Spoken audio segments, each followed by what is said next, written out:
नमस्कार दोस्तों, मैं भाविनी मिश्रा अपने चैनल में आप सभी का स्वागत करती हूँ। तो आइए सुनते हैं हल षष्ठी की व्रत कथा। लली छठ की यह 6 कथाएं जरूर सुननी चाहिए। हाथ में आप 3 कप चावल और फूल लेके यह कथा सुने और कथा सुनने के बाद यह छठ माता को आप अर्पित कर दें। तो चलिए शुरू करते हैं कथा। एक बार द्वापर युग में धर्मराज युधिष्ठिर और भगवान श्री कृष्ण एक स्थान पर विराजमान थे। तब धर्मराज युधिष्ठिर बोले कि हे भगवान, इस जगत में पुत्र प्राप्ति की मनोकामना पूर्ण करने वाला कौन सा व्रत उत्तम है। तब भगवान श्री कृष्ण बोले, हे राजन, हल षष्ठी के समान उत्तम कोई भी दूसरा व्रत नहीं है। युधिष्ठिर बोले, हे महाराज, यह व्रत कब और किस प्रकार करना चाहिए। श्री कृष्ण जी बोले कि हे राजन, मथुरापुरी में एक राजा कंस था। सुर नर मुनि सब उसके अधीन थे। राजा कंस की बहन का नाम देवकी था। वह विवाह हुआ तो कंस ने उसका विवाह वासुदेव के साथ करा दिया। जब वो विदा होकर ससुराल जा रही थी, तभी एक आकाशवाणी हुई कि हे कंस, जिस देवकी को तू इतने प्रेम से विदा कर रहा है, उसकी गर्भ से उत्पन्न होने वाले 8वें बालक द्वारा तेरी मृत्यु होगी। यह सुनकर कंस ने क्रोध में भरकर देवकी और वासुदेव को बंदी बना लिया और जेल खाने में डाल दिया। समय बीतने के बाद देवकी के पुत्र पैदा हुए। कंस एक एक करके सभी को मारता जाता।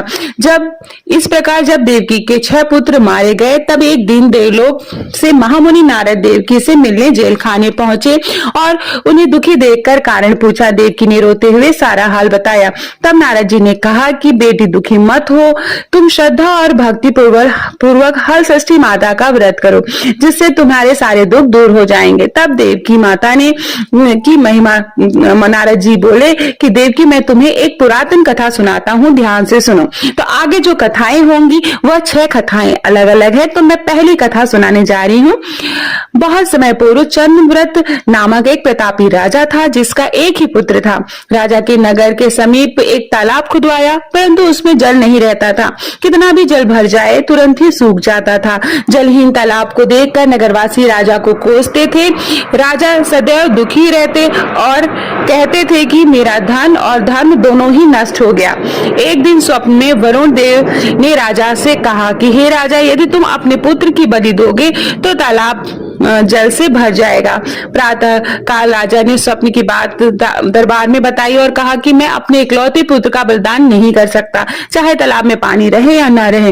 राजा की बात सुनकर राजकुमार बोला, मैं स्वयं अपनी बलि दे दूंगा, क्योंकि मेरे बलिदान से पिता का सुयश बढ़ेगा तथा जनता को सुख मिलेगा। यह कहकर राजकुमार स्वयं तालाब के तलतटी में जाकर उसके प्रभाव से तालाब तत्काल ही जल से भर गया।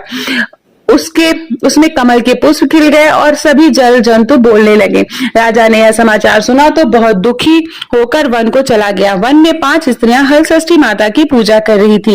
राजा द्वारा व्रत विधि पूछने पर स्त्रियों ने माता की महिमा का वर्णन किया, जिसको सुनकर राजा वापस लौट आए और रानी ने कहा कि तुम भी हल षष्ठी माता का व्रत तथा पूजन करो। राजा की बात सुनकर रानी उसी दिन व्रत रखकर पूजा करने लगी, जिसके प्रभाव से कुछ समय बाद राजकुमार तालाब के बाहर आकर खेलने लगा। राजा यह सुनकर प्रसन्न हुए और राजकुमार को महल में ले आए। तभी से रानी प्रतिवर्ष हल षष्ठी माता का व्रत करने लगी। ये थी प्रथम कथा। अगली कथा, दूसरी कहानी मैं सुनाने जा रही हूँ। तो चलिए बोलते हैं जय मां हल षष्ठी की। उज्जैन नगरी में एक पुरुष के 2 स्त्रियां रेवती तथा मानवती थी। भाग्य से मानवती के 2 लड़के थे, परंतु रेवती के कोई भी संतान ना थी। सौत के 2 लड़कों को देखकर वह हमेशा ईर्ष्या से जला करती थी। एक दिन ईर्ष्या के वशीभूत होकर वह मानवती से बोली, बहन, तुम्हारे पिता बहुत बीमार हैं, उन्होंने तुम्हें देखने के लिए बुलवाया है। अभी एक राहगीर संदेश देकर गया है। यह सुनकर मानवती अपने दोनों पुत्र रेवती को सौंपकर पति की आज्ञा लेकर अपने पिता के घर चली गई। इधर रेवती ने सौत के 2 लड़कों को मारकर गांव के बाहर जंगल में फेंक दिया। उधर मानवती पिता को सकुशल देखकर चकित हुई और अनिष्ट की आकांक्षा से वापस लौटने लगी। तब मानवती की माता बोली कि हे बेटी, आज हल षष्ठी माता का व्रत है, अतः आज मत जाओ। बात सुनकर मानवती ने व्रत रखकर शाम को हल षष्ठी माता का पूजन किया और प्रार्थना की कि हे माता, मेरे बच्चों को संकट से बचाए रखना तथा दीर्घायु करना। दूसरे दिन वह माता पिता को प्रणाम करके अपने घर को चली। गांव के बाहर दोनों बच्चों को खेलता देखकर वह सोचने लगी कि मेरे बच्चों को यहाँ कौन लाया। यह बच्चों ने कहा कि हमें तो विमाता रेवती ने मारकर यहाँ फेंक दिया था। सायंकाल देवी माता आकर उन्हें जीवन दान दे गई। इसे हलषष्ठी माता की कृपा मानकर मानवती माता का गुणगान करते हुए अपने घर को आई। गांव की सभी स्त्रियां सुनकर आश्चर्य करने लगी और उसी दिन से सभी हलषष्ठी माता का पूजन और व्रत करने लगी। तो चलिए बोलिए छठ मैया की जय। अगली कहानी, तीसरी कहानी मैं सुनाने जा रही हूँ। दक्षिण दिशा में एक सुंदर नगर में एक धनवान ग्वाला रहता था। उसकी पत्नी अत्यंत चालाक तथा कंजूस थी। अपने 5 पुत्रों के साथ वह सुख से रहती थी। एक दिन हलषष्ठी के दिन वह ग्वालिन गाय के दही को भैंस का दही बताकर दही बेच आई, जबकि इस दिन भैंस का दही लेने का विधान है। इसके इस पाप से 5 पुत्र मर गए। तब ग्वालिन माथा पटक पटक कर रोने लगी।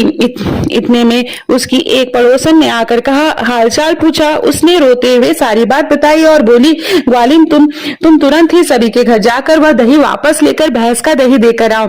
यह सुनकर ग्वालिन सभी के घर जाकर वह वापस भैंस का दही देकर आई, जिससे हलषष्ठी माता का कोप शांत हो गया और उनकी कृपा से ग्वालिन के 5 पुत्र जीवित हो गए। इस ग्वालिन की उस दिन से हलषष्ठी माता का व्रत तथा पूजन करने लगी, अतः उसका जीवन सुख में व्यतीत होने लगा। तो चलिए बोलिए हलषष्ठी मैया की जय। चौथी कहानी में बताने जा रही हूँ। चौथी कहानी, दक्षिण दिशा में पहाड़ों के बीच सघन वन में एक गांव बसा हुआ था। उस गांव में एक धनी भिल्ली निवास करती थी। वह भिल्ली एक दासी थी जो बड़े सुंदर स्वभाव की थी। उसके 2 सुंदर रूपवान बालक थे तथा मालकिन भिलिनी की 5 लड़कियां थीं। भिलिनी दासी के दोनों सुंदर बालकों को बहुत प्यार करती थी। इस प्रकार भादो मास की छठ को भिल्ली ने दासी को जंगल से लकड़ी लेने को भेज दिया। दासी लकड़ी लेने जंगल में गई। इधर उसके बच्चों का गांव के लड़कों से झगड़ा हो गया और उन्होंने दासी के बच्चों को मार डाला। भिल्ली ने दुखी होकर उन्हें गांव से बाहर ले जाकर जला दिया और उनकी अस्थियां घर ले आई। उधर दासी वन से लकड़ियां लेकर वापस चली तो नदी किनारे मुनि के आश्रम में 5 स्त्रियों को पूजा करते देखकर उसने उन स्त्रियों के साथ बड़े प्रेम से माता की पूजा की और अपने बच्चों के कल्याण के लिए माता से प्रार्थना की। उसने माता के इस व्रत को सदा करने का संकल्प किया। जब वह लकड़ी लेकर वापस चली तो गांव के समीप पहुंचकर देखती है कि उसके दोनों बच्चे खेल रहे हैं। उसने दोनों बच्चों को प्रेम से गोदी में उठा लिया और अपने घर लेकर आए।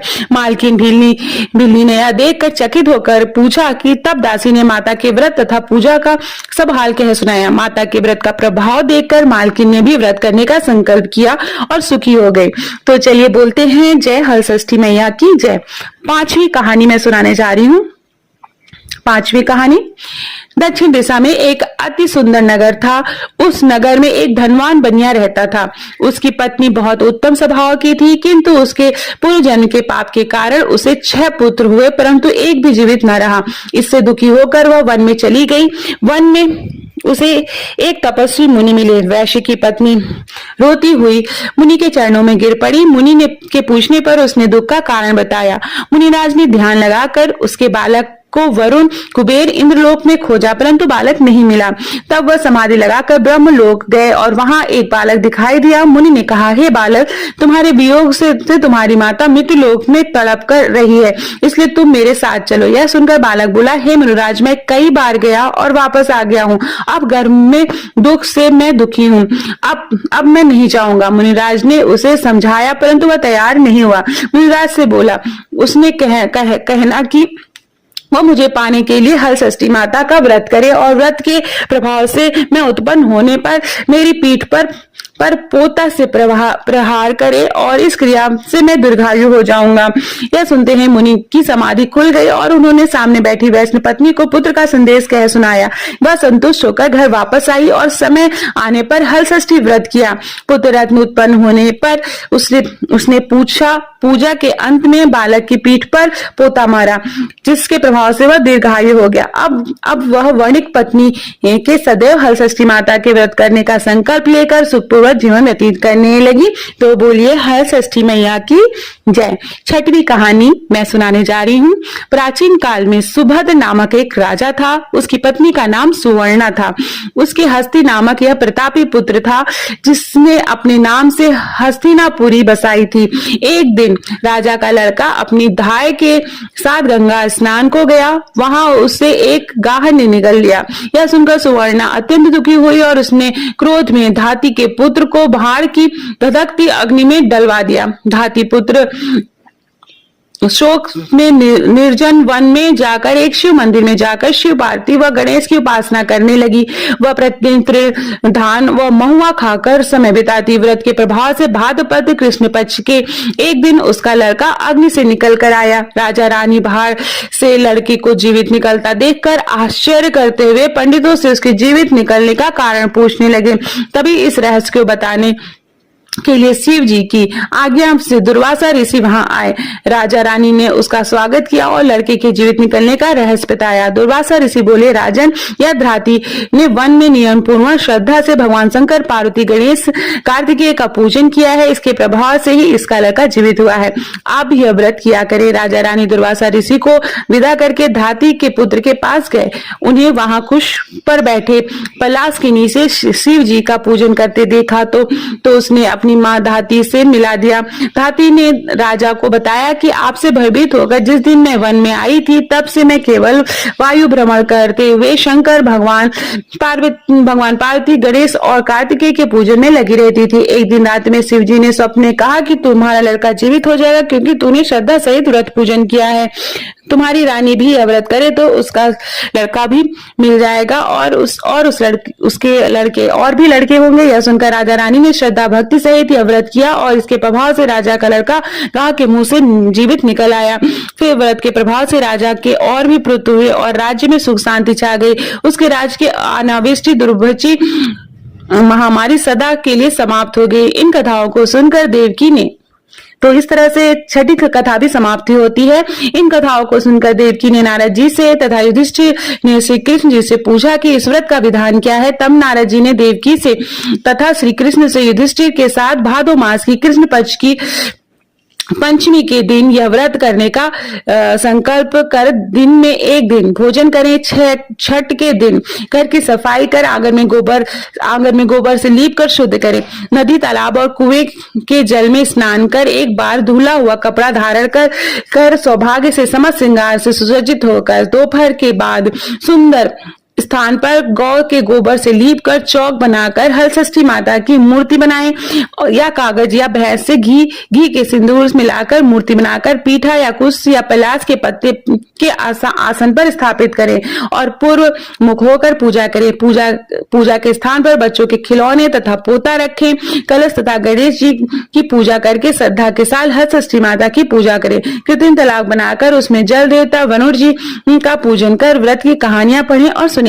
पूजा के अंत में महुए के पत्ते में जल के उपजे धान का प्रयोग करें और भोजन करें। उस दिन खेत या हल चलती धरती पर न चले। इस विधि से नारी जो व्रत करती है उसकी समस्त मनोकामनाएं पूर्ण होती है, जीवन सुखमय होता है और पुत्र दीर्घायु होता है। तो चलिए सभी बोलते हैं हलषष्ठी माता की जय। यह थी 6 कहानियां। आशा करती हूँ आपको मेरा वीडियो पसंद आया होगा। मेरे